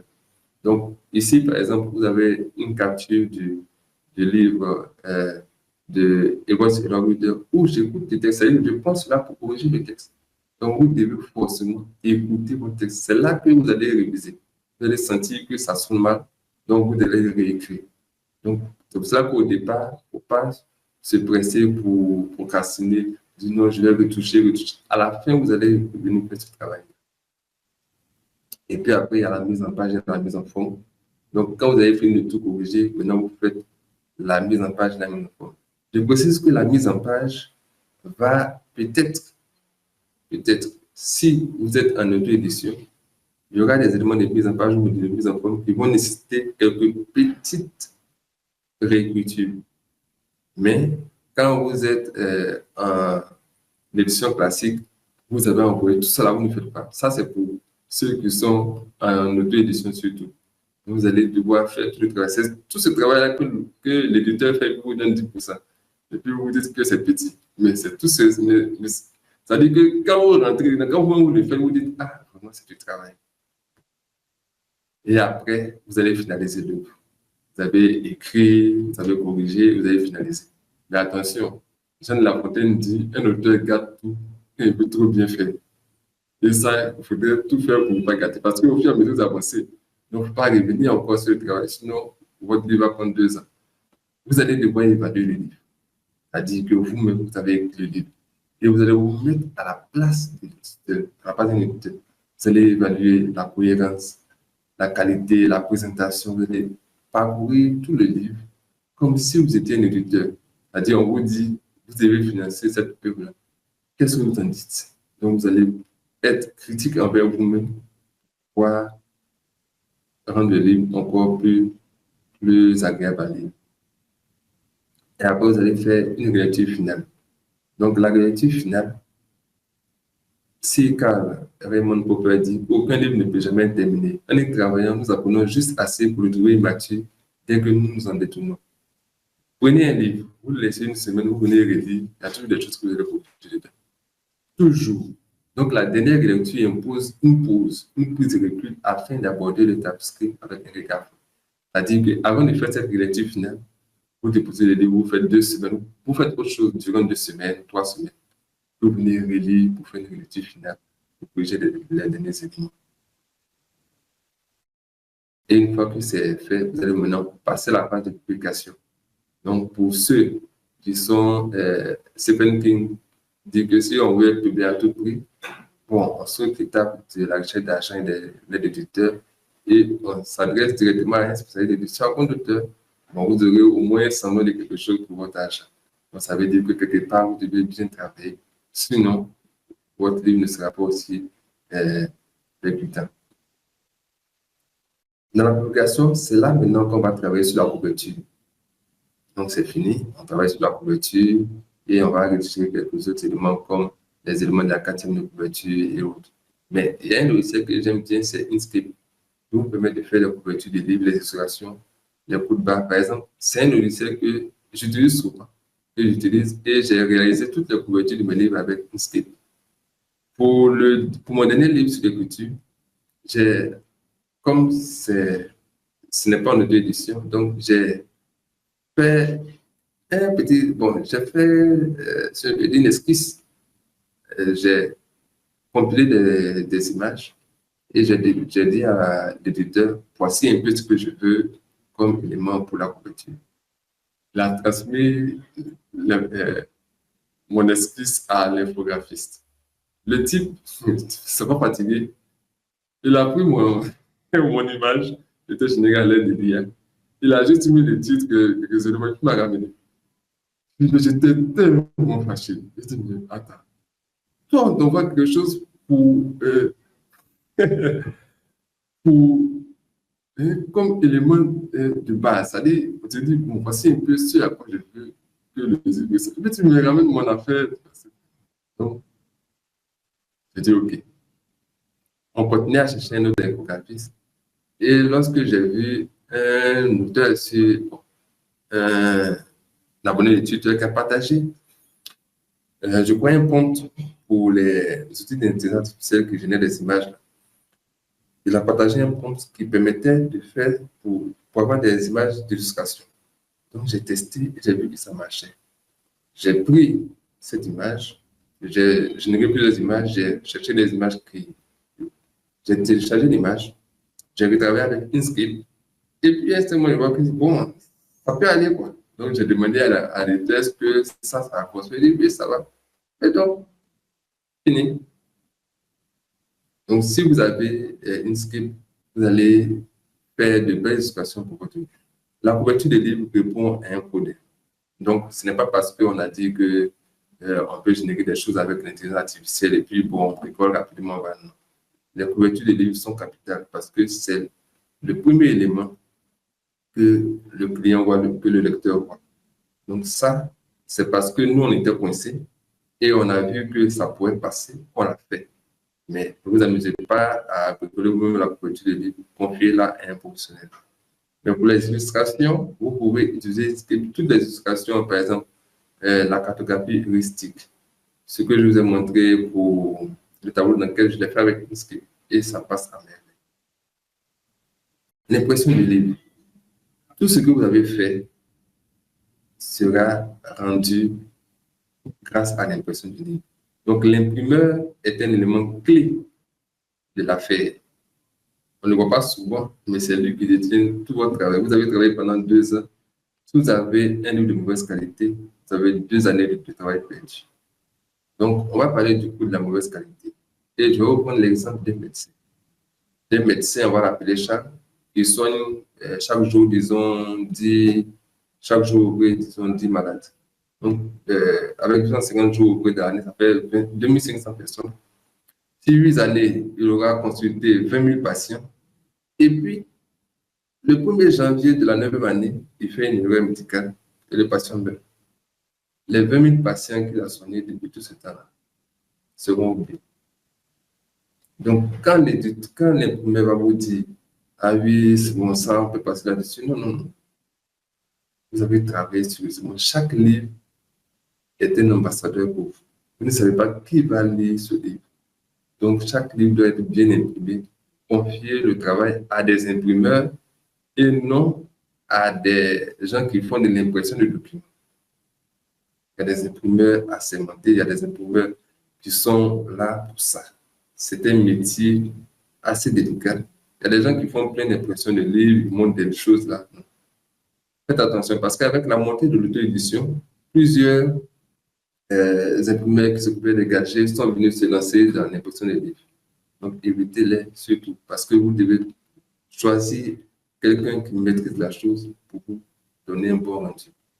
En matière de qualité de livre, il faut éviter de rogner sur le coût. C'est-à-dire, on veut voir quelqu'un qui va nous faire une réduction de 200 francs ou pas. Mais lorsque le livre est de mauvaise qualité, le client, lui, il n'a pas perdu 200 francs. Il a perdu le prix d'achat du livre. Donc, l'impression du livre est capitale. Vous allez faire les démarches administratives. Ça, c'est l'éditeur qui le fait quand vous êtes en édition classique. Mais quand vous êtes dans une édition, vous allez prendre un ISBN et puis aussi faire le dépôt des cartes. Et on va parler maintenant du best-seller. Donc, j'ai tenu à le mettre en fin, parce que si on commence déjà à parler du best-seller, tout le monde va voir, mais il faut voir tout le travail qu'il y a à faire.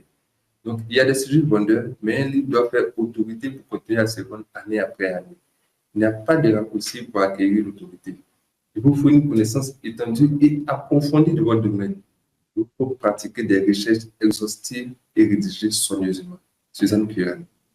Donc, comme on l'a vu, on vous dit qu'il n'y a pas de raccourci pour acquérir l'autorité. Donc, on revient à la clé dont j'ai parlé au départ. Connaissance, compétence, curiosité, crédibilité. À la légitimité, à l'expertise, à l'expérience et à l'engagement. Donc, vous voyez que ça compte pour le best-seller. Donc, il ne faut pas courir vers le best-seller, il faut surtout faire un bon travail. Et les éléments, si après, on doit vivre un best-seller, un sujet populaire, donc, où il y a beaucoup de personnes qui peuvent lire, un titre et une couverture attrayante, donc vous voyez que la couverture, ça compte. Un langage accessible, il faudrait que vous parlez pour que tout le monde comprenne. Donc, laissez tomber le jargon. Une édition, une révision soignée, un résumé parlant, des critiques positives, le prix. Le livre doit être accessible aux gens parce que s'ils ne peuvent pas acheter, vous n'avez pas un best-seller. Et puis après, vous avez un marketing efficace. Donc, c'est tout cela combiné qui fait un best-seller. Donc, le succès ne vient pas de dehors, mais de dedans d'un livre. Pour que le bruit éclate, il faut que le livre plaise, qu'il réponde à ce qu'attend le public. c'est clair, Antoine Abba. Et après, quand vous avez fini, vous avez publié le livre, vous allez en faire sa promotion. J'aime cette citation de Seth Godin. Le meilleur moment pour commencer à promouvoir votre livre est 3 ans avant sa sortie. 3 ans pour bâtir une réputation, obtenir la permission, créer un blog, se constituer un public, construire une crédibilité et établir les connexions dont vous aurez besoin plus tard. C'est-à-dire que vous avez besoin d'une crédibilité pour écrire un livre. En même temps, vous avez débuté. Cette citation, elle a été énoncée en 2006, il n'y a pas encore les réseaux sociaux. Donc ici, on va maintenant, avec tout ce qu'on a à l'intelligence artificielle, au moins vous devez prendre 1 an vraiment pour travailler sur le réseau. Donc le marketing. Donc, vous allez faire le marketing et la publicité. Alors que la publicité vise à attirer de nouveaux clients, le marketing vise non seulement à les attirer, mais à les garder. Vous allez avoir le marketing mix, donc le produit qui est le livre lui-même. Le prix sera attractif pour les lecteurs, tout en étant rémunérateur pour vous. La place, c'est la manière dont vous allez diffuser le livre, donc que ce soit en numérique, en version papier, et puis la promotion, vous pourrez les différents canaux de communication que vous allez utiliser. Donc, le plan marketing sera décliné en 4 phases. Une phase de préparation, une phase de publication, une phase de promotion, une phase de suivi et d'ajustement. Donc, la phase de préparation, c'est jusqu'à la publication, c'est-à-dire des mois avant. Donc, le type marketing, l'analyse de la concurrence, le budget promotionnel, la création de la marque personnelle, le démarchage des points de vente, vous allez faire tout cela avant. C'est important pour que le livre puisse briller. Ensuite, il y a la phase de publication, donc le jour du lancement. Si c'est raté, c'est comme le décollage d'une fusée. Donc, si c'est raté, c'est la catastrophe assurée. Donc, ce jour-là, vous allez épingler les publications, vous allez faire peut-être un live, peut-être que ce sera une scène de dédicace, mais ne ratez pas de lancement de livre. Donc, si vous avez bien travaillé avant, vous n'allez pas tomber malade le jour du lancement, parce que ça arrive souvent. Les gens n'ont pas travaillé correctement, et puis ils accumulent. Le jour où le livre sort, ils sont malades. La phase de promotion. Et ça, après la sortie, vous allez entretenir des relations avec les médias, participer aux événements, les dédicaces, les collaborations, les partenariats, les clubs de lecture. Vous allez solliciter des critiques, des témoignages. Et enfin, vous allez faire une phase de suivi et d'ajustement. Est-ce que tout ce que vous avez fait durant la phase de promotion et les autres phases, est-ce que c'est bon? Vous allez corriger les éléments à corriger. Ensuite, vous avez la publicité. Paul Otlet dit que la publicité joue un grand rôle dans le lancement d'un ouvrage. Un ouvrage d'un auteur inconnu peut se vendre s'il est soutenu par une publicité habile. Donc, on va parler des 5 M de la publicité. Donc, on a la mission, c'est-à-dire quel est l'objectif de la campagne publicitaire, quels sont les moyens que vous allez utiliser, quel est le message à qui vous allez l'adresser, quels sont les médias que vous allez solliciter, et puis comment vous allez mesurer l'efficacité de toute la campagne. Donc, ce sont les éléments qui sont importants. Et le public sera composé de 4 groupes de personnes. Il y a les personnes qui achèteront le livre sur le champ, les personnes qui hésiteront à acheter le livre et les personnes qui auront besoin d'une explication d'une publicité pour procéder à l'achat. Et puis, il y a le 4e groupe, les personnes qui ne vont jamais acheter votre livre ou qui ne vont jamais le lire, même si vous leur offrez un exemplaire. C'est important ces 4 groupes-là parce que vous pouvez ruiner votre carrière d'auteur.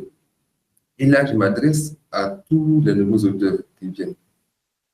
Quand vous allez dire que votre livre sort, votre livre sera acheté par les 3 premiers groupes de personnes. Déjà, les personnes qui achèteront le livre sur le champ, ou bien vos amis, votre famille, donc eux vous soutiennent. Il y a des personnes qui vont hésiter un peu à acheter. Bon, quand vous allez donner un peu d'explication pour acheter, il y a d'autres qui vont hésiter, qui auront besoin d'une publicité pour acheter. Donc, quand le livre sort et qu'il n'est pas de qualité, vous criez, comme un peu le dit, vos amis, toutes les personnes qui vous font confiance. Les personnes aussi qui ont hésité à acheter ne sont plus de votre bord. Finalement, votre carrière d'auteur est venue avant même qu'elle n'ait commencé. Donc, vous devez faire un travail correct. Vous savez, avec la musique, si le type monte sur scène et qu'il n'est pas très enthousiaste, il est un peu crispé, l'animateur l'aide. fait du bruit pour lui, oh, et puis bon, on le met en jambe, il joue. Mais votre livre, quand il n'est pas de bonne qualité, quand il a des incohérences, quand il sort, vous oubliez toutes ces personnes-là, il n'y a personne pour vous aider. C'est fini. Donc, vous passez sur la liste rouge. Donc, écrire un livre et le mener à bien avec succès exige un élan, une force et une conviction qui dureront jusqu'au dernier mot. Ce n'est pas une mince affaire. Patricia Highsmith. Donc, voici un peu quelques ressources utiles sur les fontaines de citations. Donc, vous allez voir que j'utilise beaucoup de citations. Si vous avez beaucoup lu, vous serez capable d'extraire beaucoup de citations des livres. Donc, il y a des citations, Even et autres. Vous avez des ressources pour la grammaire et l'orthographe. Allez lire, hein, passer de temps à autre là-bas. Il y a quand même beaucoup de choses qui sont intéressantes parce qu'il y a des choses qu'on croit être justes, mais en fait qui sont fausses. Et lorsque vous allez parcourir ces sites, vous verrez que vous avez beaucoup à faire. Pour la lecture, vous avez deux livres qui peuvent vous permettre de vous connecter efficacement à la lecture parce que vous allez devoir beaucoup lire. Écrire un livre, ça nécessite beaucoup de lecture. Que ce soit même, déjà, vous avez 4 lectures pour vous. Quand vous êtes en auto-édition, pour pouvoir pas faire votre livre, donc ça veut dire qu'il y a beaucoup à lire. Vous avez déjà 10 livres que vous devez lire sur le sujet pour le maîtriser, pour être sûr. Ensuite, les sujets connexes. Il y aura beaucoup de recherches que vous allez faire. Ces deux livres-là peuvent vous permettre d'être connecté fermement à la lecture. Ce sont des livres que j'ai écrits avec amour. Donc, ce sont des livres de citations. C'est un livre de citations qui provenait déjà de l'erreur dont on avait parlé. Et puis après, il y a le livre sur la lecture. Et il y a comment tirer profit de ChatGPT. Donc, j'avais écrit ce livre-là. Donc, lui, il a été écrit en un mois. Et il a écrit un livre, il le fait publier en 7 étapes. Qui a un peu servi à faire cette présentation. Donc, c'est un livre de 280 pages, bien illustré pour vous permettre d'écrire votre livre et de le faire publier le plus rapidement possible. Vous n'allez pas passer 2 ans comme moi à galérer sur mon premier livre. Rassurez-vous, j'ai donné toutes les étapes, toutes les méthodes, tous les outils pour vous aider et surtout qu'il y a pas mal de tools numériques comme Google Lens et autres. Vous pouvez écrire à partir de l'audio avec Google Docs, donc ça va aller encore plus vite.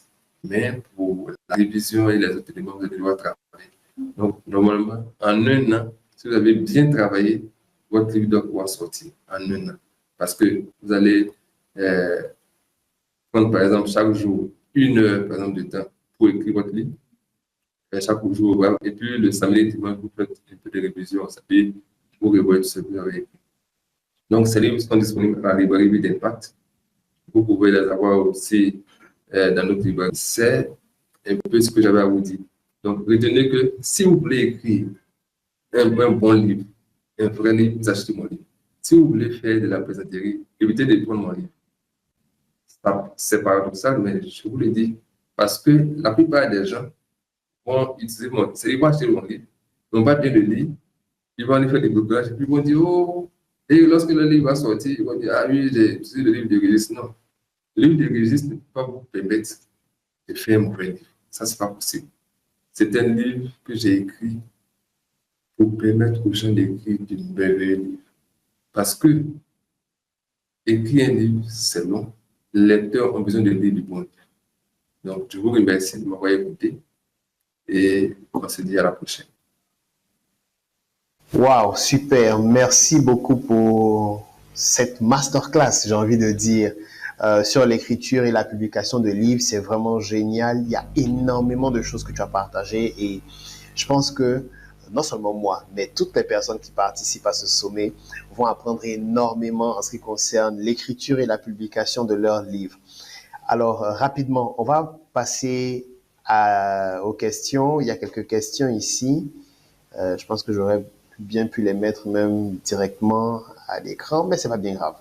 Donc, quelques questions, je pense qu'il y en a 5. 5 questions qui sont remontées pour clarifier les choses. Donc, je te pose la première question. Comment surmonter la peur de ne pas être à la hauteur en tant qu'auteur débutant? En tant qu'auteur débutant, vous aurez la crainte d'être pris pour un imposteur. Mais lorsque vous avez lu 10 livres sur le sujet, vous savez si oui ou non vous pouvez écrire le livre. Donc, c'est pour cela qu'on vous demande de lire suffisamment sur le sujet, de comprendre, et vous verrez l'approche. Vous serez à la hauteur. Il y a des tests, dans mon livre, j'ai partagé pas mal de tests pour savoir si vous pouvez écrire un livre. Donc, vous allez pratiquer ces tests-là. Mais déjà, si vous avez lu 10 livres sur le sujet, vous saurez si oui ou non vous pouvez écrire. Et vous pouvez faire encore des tests. Les tests, par exemple, c'est de partager une partie du contenu de votre ouvrage sur les réseaux sociaux ou bien de ce que vous comptez écrire. Donc, vous commencez à faire des publications et vous allez voir, en fait, les réactions des gens. Mais vous, en même temps, en partageant, en écrivant, vous exposez. Donc, c'est pour cela qu'on a parlé de l'authenticité. Donc, vous exposez et vous allez déjà avoir un petit public, des lecteurs qui vont vous soutenir en mettant des likes, en vous posant des questions. Et donc, vous saurez si oui ou non le sujet accroche, si oui ou non vous pouvez continuer sur cette lancée. Et lorsque vous allez partager des publications, lorsque vous allez vous entraîner à écrire, vous saurez que vous êtes capable d'écrire, ce ne sera plus une question de peur, mais vous allez clarifier, est-ce que je dois écrire ou non? Vous saurez si vous devez écrire et cette peur va disparaître. Wow, super, superbe réponse. J'ai rien à ajouter, mais vraiment rien à ajouter dessus. La deuxième question, c'est de savoir quel conseil donneriez-vous pour trouver un sujet de livre qui répond à un besoin réel du marché? La manière la plus simple, c'est de poser la question. C'est-à-dire que si vous commencez, vous pouvez utiliser des astuces. Hein. Il y a l'astuce de la publication sponsorisée. Vous mettez juste $10, vous écrivez un livre, par exemple. Vous dites qu'il y a tel livre qui sera disponible dans 2, 3 mois ou bien dans 3 semaines. Et puis vous testez pour voir. Donc ça, c'est ce que certaines personnes font. Mais le marché, en fait, lorsque vous écrivez, si vous écrivez pour gagner de l'argent, c'est-à-dire que vous dites que je vais écrire sur tel sujet, apparemment il y a beaucoup de personnes, vous devez avoir de la crédibilité d'abord. Le marché existe pour toutes sortes de domaines. C'est vrai qu'il y a des marchés qui sont beaucoup plus porteurs, il y a d'autres qui sont beaucoup plus restreints, mais le marché existe. Mais ce qui va faire que les gens vont se tourner vers vous pour acheter, c'est parce que vous avez une crédibilité. Même si vous ne le disent pas, ils vont se poser la question d'une manière pour savoir si vous êtes crédible ou légitime pour l'écoute de ce livre.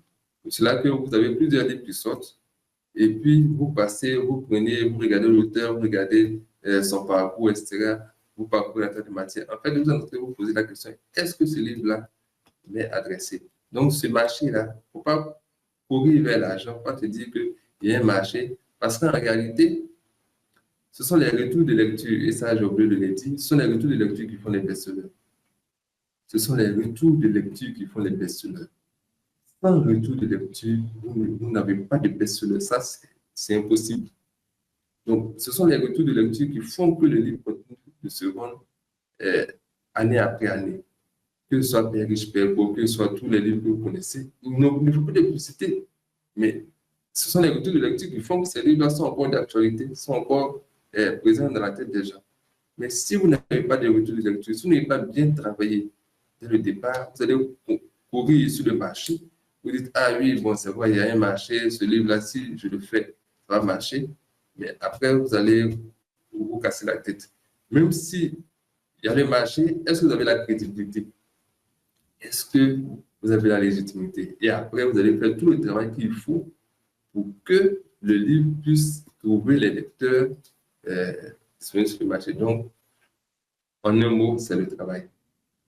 C'est vrai que vous allez faire des tests, vous allez utiliser pour trouver le sujet, mais est-ce que vous-même, vous pouvez sur le sujet?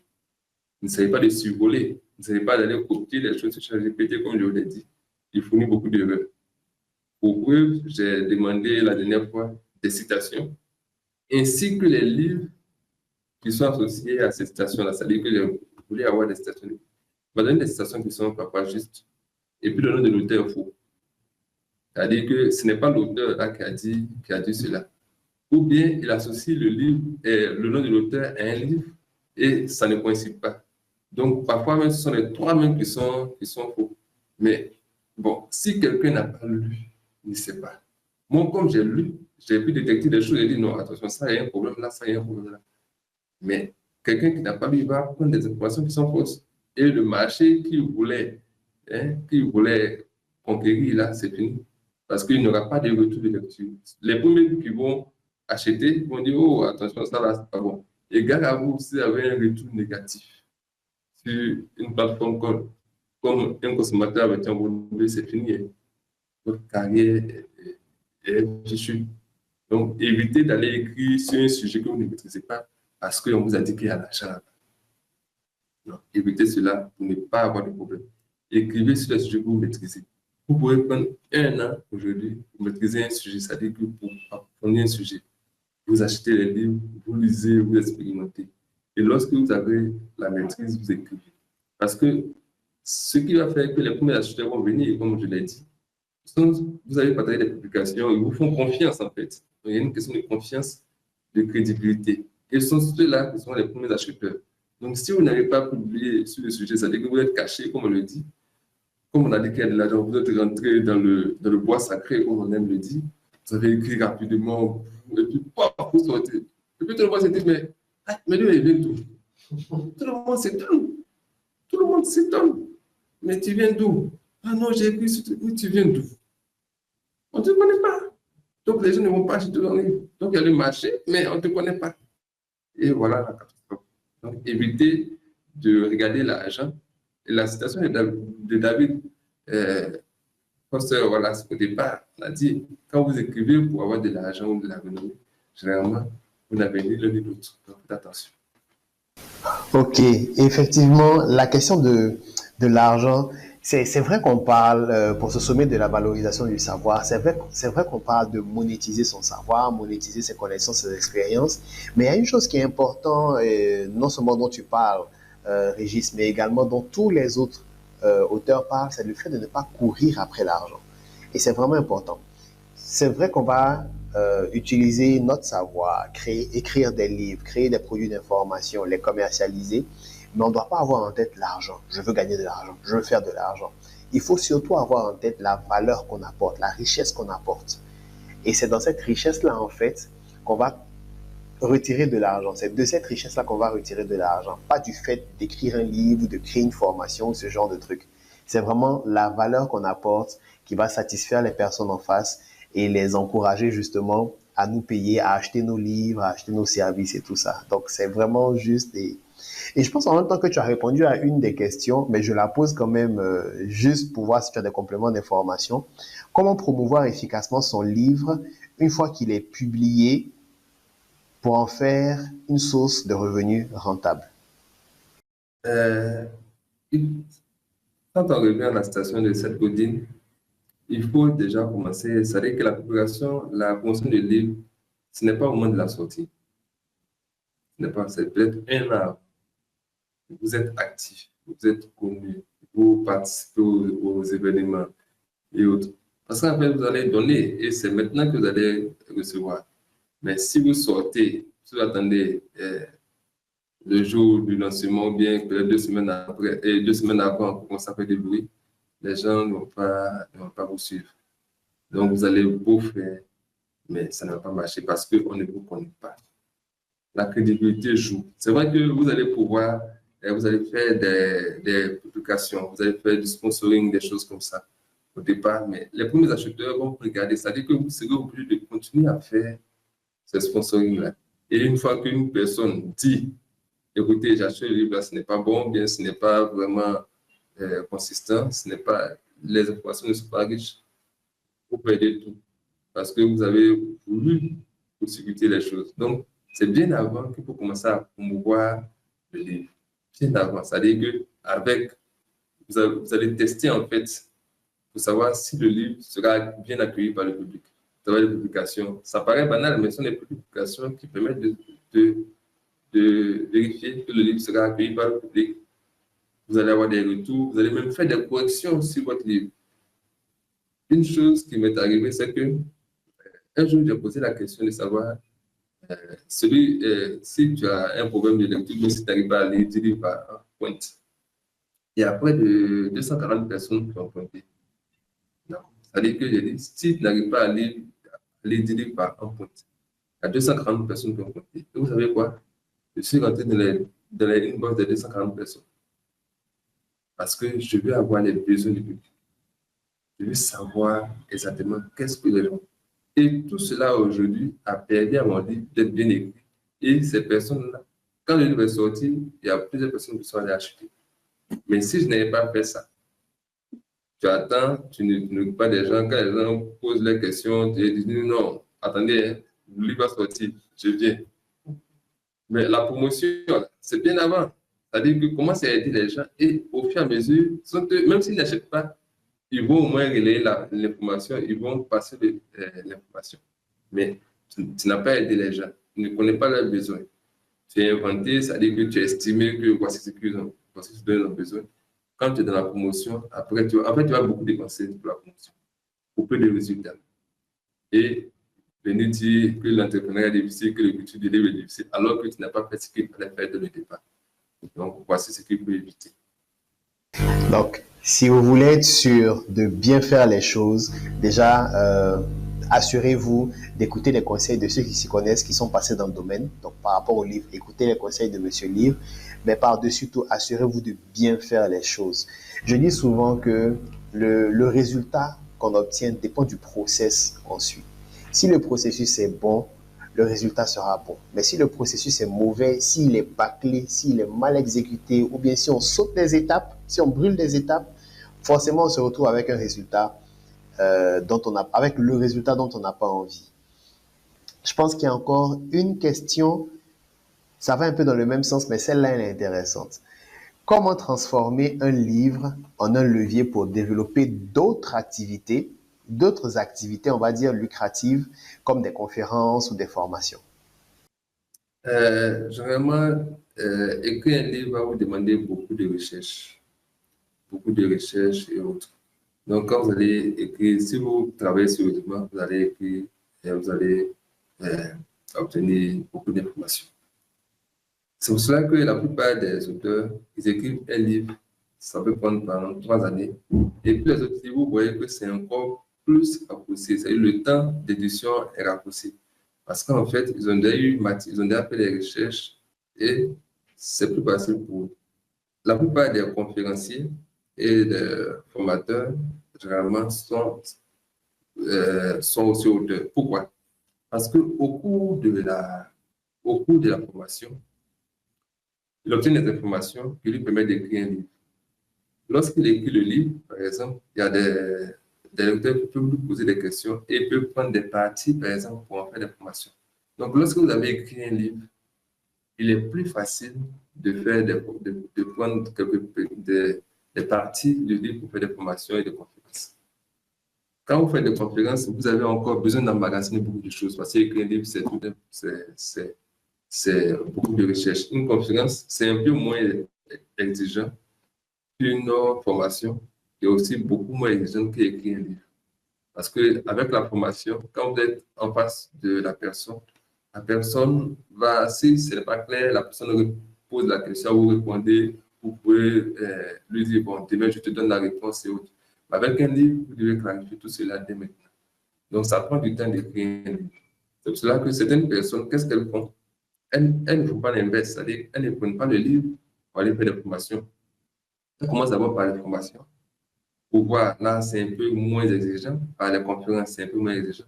Et puis, au fur et à mesure, elles vont continuer, c'est-à-dire elles vont poursuivre le chemin pour aller écrire le livre. Et pour aller, donc, écrire de la conférence à la formation et de la formation au livre. Donc, si vous ne pouvez pas écrire dès le départ, vous commencez comme ça. Mais ça va prendre quand même du temps. Ça veut dire que la conférence, vous allez faire de bonnes recherches. Parce qu'à une conférence aussi, vous êtes en face du public. Il y a des gens qui ont des questions très, très pointues. Qui peuvent venir aussi votre carrière de conférencier. Hein. Si vous ne faites pas du bon travail, là, vous serez pris. Être formateur, c'est beaucoup de souplesse, beaucoup d'écoute. Donc, ça demande toute aptitude. C'est vrai que vous avez un peu de contenu, mais ça demande beaucoup d'aptitude parce que vous êtes en face de différentes classes d'âge, par exemple, en face de différentes personnes avec des humeurs et autres, et vous devez gérer tout cela et des niveaux de connaissances. L'un des éléments, j'en profite en même temps pour en parler, c'est le niveau de lecture.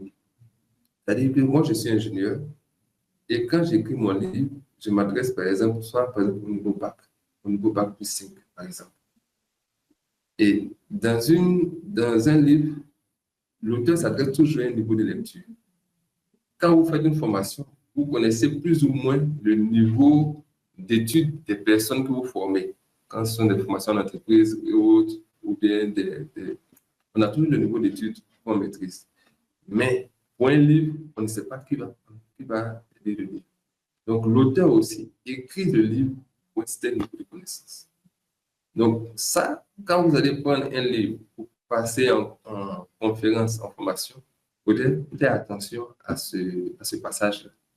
Parce que vous risquez de ne pas vous faire comprendre. Donc, vous devez être sûr déjà que le livre est accessible et puis vous allez pouvoir motiver.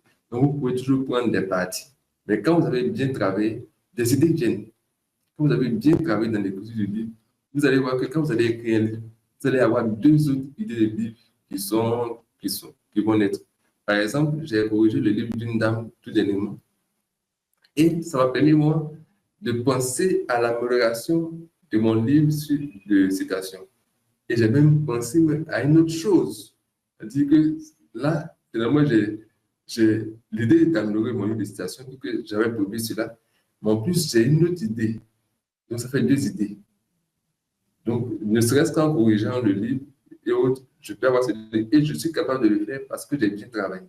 Et même si j'avais les idées, même si j'avais tout cela, je ne pouvais pas basculer de la formation ou bien aux compétences. Prenez le temps de bien écrire le livre, ça fait beaucoup de recherches. Et si ça coince vraiment, si vous voyez que le livre, là, vous ne pouvez pas arriver parce que ce n'est pas sûr que tout le monde y parvienne, si vous avez beaucoup d'activités, vous pouvez donner une conférence valable, vous pouvez donner une formation valable. Parce que le travail qu'on fait pour écrire un livre, c'est beaucoup de travail. Et vous prenez des axes bien spécifiques, parce que vous ne pouvez pas faire des conférences ou bien des formations extra larges. Vous ne pouvez pas. Vous dites aux gens, voici les éléments de la formation, voici le niveau attendu, voici le niveau d'études, etc. Et vous pouvez donner des formations. J'ai même donné une formation en ligne. Au moment où j'écrivais mon livre, au moment où j'écrivais en études, j'ai donné une formation en ligne. Et je me suis rendu compte qu'il fallait que j'écrive le livre.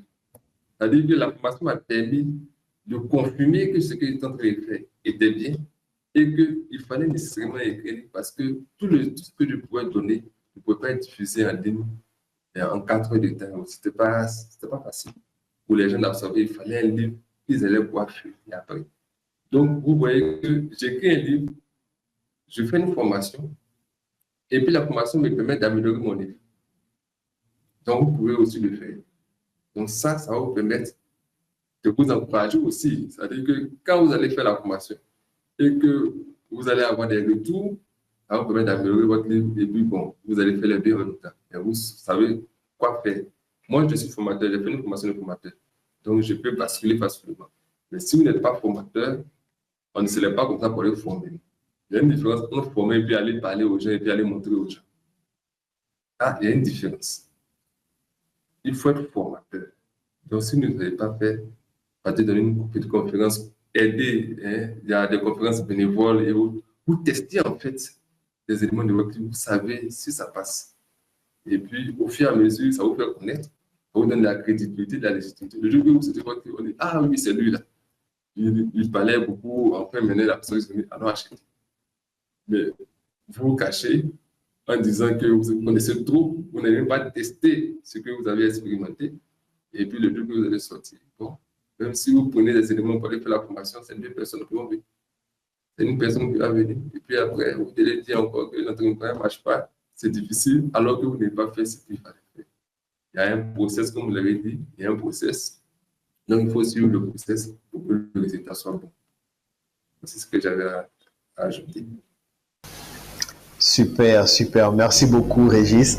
Il y a une dernière question, et donc c'est ma question personnelle cette fois, et c'est la question que je pose à toutes les personnes, tous les speakers, tous les professionnels, tous les experts qui sont passés. Quels sont les 3 livres que tu recommanderais de lire à nos participants qui souhaitent commencer à écrire des livres pour valoriser leur savoir? Trois livres. Vous demandez à M. Livre, 3 livres, ça c'est une colle. Parce que M. Livre aurait voulu vous donner 20 livres. Mais les 3 livres, pour écrire un livre, bon, il y a mon livre, ça va vous aider à connaître tout le processus de A à Z. Et dans mes livres, il y a toujours une bonne bibliographie. La bibliographie de mes livres est excellente parce que j'ai beaucoup. Donc, il y a des lectures recommandées. Au total, il y a 28 lectures recommandées de mon livre. Bon, effectivement, en fonction des domaines, en fonction des tâches. Il y a des livres, par exemple, que j'aurais bien voulu que vous lisiez, mais apparemment, ce n'est plus édité. Mais il y a des livres aussi qui sont disponibles en ligne. Par exemple, il y a L'art d'écrire de Antoine Albala, dont j'ai partagé quelques citations. Le livre a été écrit en 1899. 1899. L'art d'écrire de Antoine Albala. C'est disponible en téléchargement libre. Le livre est dans le domaine public, vous pouvez l'avoir. Il a écrit aussi d'autres livres comme Comment devenir écrivain. Donc, pour ceux qui voudraient écrire de la fiction surtout, et aussi avoir quelques éléments, vous pouvez aussi télécharger ce livre-là, Comment devenir écrivain. Donc, ça, c'est le deuxième livre. Il y a le livre là de suspense, bon, de Patricia Highsmith, là, je pense que vous allez pouvoir le trouver. Je pourrais donner aussi, je cherche. En fait, il y a tellement de livres. Parce que, est-ce que vous allez pouvoir trouver les livres? Est-ce que vous allez pouvoir... Bon, des livres sur la lecture, parce que j'ai dit qu'il y a plein de livres que vous pouvez lire, mais des livres sur l'écriture spécifiquement, vous pouvez lire d'autres livres. Ce qui peut être utile, bon, il y a des livres sur la lecture, bon, des livres que j'ai proposés, des livres. Et pour des livres sur... j'ai déjà parlé de 3 livres sur l'écriture. Il faudrait lire aussi Un rien peut tout changer de James Clear pour les habitudes. Parce que vous devez vous organiser efficacement pour écrire un livre. Vous devez vous organiser efficacement pour écrire un livre. Et il y a un livre que je vous recommande aussi, Pensée efficace en 5 étapes, de Berger et Starbird. Ce sont des livres qui sont disponibles dans la collection de vos éditions. Parce que ce sont des livres sur le processus de pensée, c'est-à-dire qui va parler des erreurs, qui va parler de la pensée. Parce que voilà, un auteur, c'est quelqu'un de structuré, c'est quelqu'un de méthodique. C'est quelqu'un de structuré, quelqu'un de méthodique. Donc, vous devez avoir ces livres-là. Et en fonction de vos besoins spécifiques, je pourrais vous faire des recommandations. Vous avez mon mail, vous avez mon WhatsApp, vous m'écrivez, je vous ferai toutes les recommandations spécifiques adaptées à votre besoin. Et n'oubliez pas de m'indiquer aussi votre niveau de lecture, votre niveau d'études, pour que vous puissiez des besoins vraiment adaptés. Parce que souvent, j'oublie cela quand vous demandez, vous aussi, vous ne spécifiez pas. Je donne des trucs de bac plus 5, je donne peut-être des trucs de bac plus 2, bon, on ne sait pas. Donc, vous ajoutez cela et vous allez avoir des réponses. Je réponds toujours à ces questions-là. Donc, si vous m'écrivez, vous allez avoir une réponse. Absolument. Super, merci infiniment Régis pour tout ce que tu nous as partagé, pour cet enseignement. Je pense que tous ceux qui cherchaient à écrire des livres, qui avaient peut-être des idées, des ambitions, des désirs d'écrire un livre, même des professionnels hein, qui se disent, tiens, il est temps que j'écrive un livre, mais toutes ces personnes-là qui ne savaient pas comment aborder la question, je pense que tu viens de montrer le chemin. Et puis, avec l'aide que tu proposes, avec la possibilité de travailler avec toi, soit en lisant tes livres pour appliquer tes méthodes ou en te contactant directement pour travailler, je pense que ça va permettre de vraiment mettre le pied à l'étrier et puis d'aborder ce processus d'écriture, de finalisation, de publication et de promotion de son livre pour non seulement avoir un impact positif, mais aussi derrière avoir des retours financiers substantiels. Sur ce, on est à la fin de notre session du jour. Merci de nous avoir suivis jusque-là. Je rappelle qu'en dessous de cette vidéo ou quelque part sur la page, vous allez trouver tout ce qui concerne les contacts, les coordonnées et comment suivre notre expert du jour. Vous aurez tout ça sur la page.